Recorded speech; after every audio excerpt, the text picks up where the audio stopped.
श्री गुरुचरित्र कथासार एकाच वेळी 8 रूपे अध्याय 47.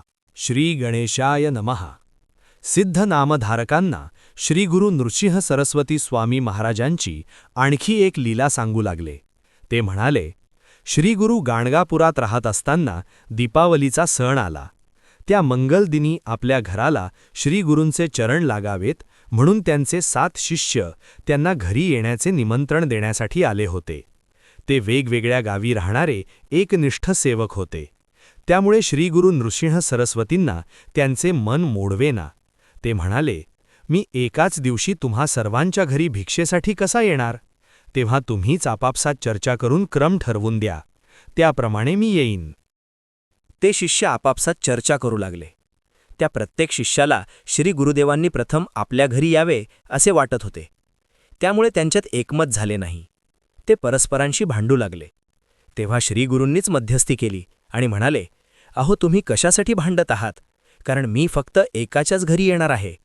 त्यावर ते शिष्य म्हणाले, स्वामी तुम्ही आम्हा सर्वांचे गुरु आहात, म्हणून हा गरीब, हा श्रीमंत, हा जवळचा, हा लांबचा असा पक्षपात करू नका. तुम्ही उपेक्षा केलीत तर आम्हाला प्राणत्यागच करावासा वाटेल. आम्ही तुमचे दास आहोत, आम्हाला निराश करू नका. मग त्या सर्वांनी त्यांचे पाय धरले व म्हणाले, गुरुदेव तुम्ही माझ्याच घरी यायचे आहे. तेव्हा श्री गुरूंनी स्वतःशीच काही विचार केला व म्हणाले, ठीक आहे, मी तुम्हा सर्वांच्या घरी येईन, आता चिंता करू नका. शिष्य म्हणाले, स्वामीजी तुम्ही सर्वांच्या घरी येईन म्हणता, पण हे खरे कसे मानावे? त्यांचे अज्ञान पाहून श्री गुरूंनी एक युक्ती केली.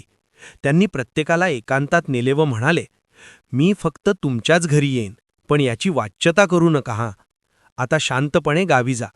अशा प्रकारे त्या सर्वांची वेगवेगळी समजूत काढून त्यांनी एकेकाला वाटेला लावले. त्यावेळी भक्तमंडळीही उपस्थित होती. ती म्हणाली, गुरुदेव दीपावलीच्या पावनदिनी तुम्ही शिष्यांकडे जाणार, मग आम्ही कोणाचे दर्शन घ्यायचे? तेव्हा त्यांचे मनोगत जाणून ते म्हणाले, चिंता करू नका, मी इथेच राहणार आहे. ते ऐकून सर्वांना मोठे समाधान वाटले.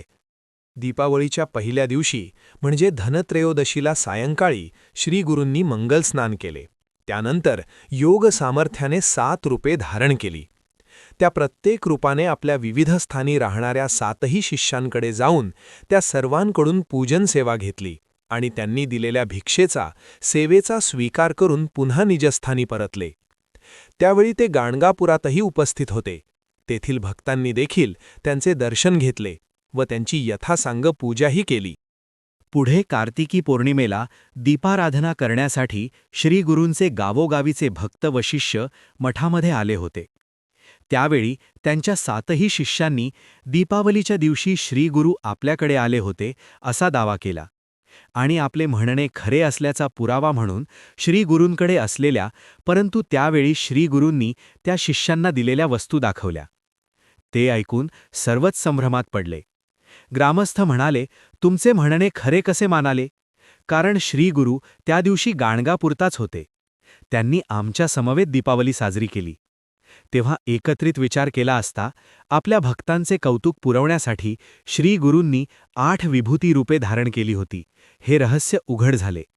त्या अतर्क्य लीलेने श्री गुरूंचे सामर्थ्य किती थोर आहे आणि ते कसे भक्तवत्सल आहेत याची सर्वांना साक्ष पटली. आणि त्यानंतर त्या सर्वांनी श्री गुरूंची अनन्य भावाने स्तुती केली. दीपाराधना संपन्न झाल्यावर भक्तांनी ब्राह्मणांना भोजन दिले.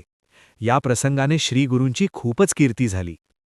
श्री गुरुचरित्र कथासार अध्याय 47 समाप्त.